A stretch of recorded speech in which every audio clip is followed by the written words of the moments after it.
Mark Warner here.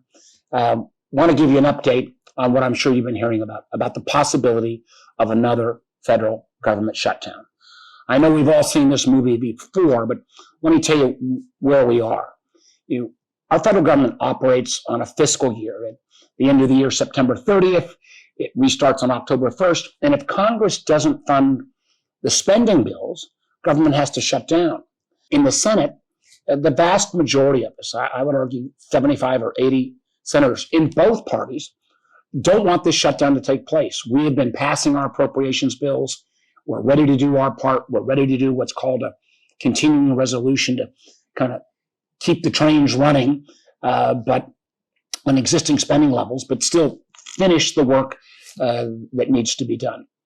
And we should be clear, these government shutdowns aren't just about political noise. And there's no state in the country that gets hit harder than Virginians. If we start a shutdown this weekend, you'll see federal workers or members of the armed services who will still have to go to work, but they won't get paid. Now, ultimately, after the shutdown, they will get reimbursed. But for many families, government workers and others that live paycheck to paycheck, how are they going to pay their mortgage? How are they going to make their car payment?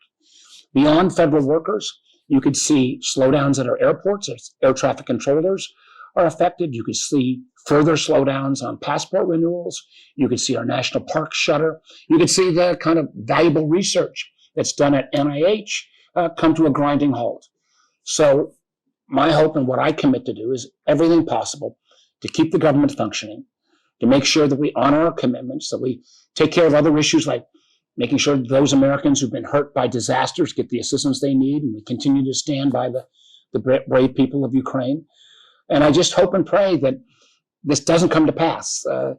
There's a way out for the House to put together a bipartisan proposal, work with us in the Senate, and let's move on to the important issues that we have to get done for our country.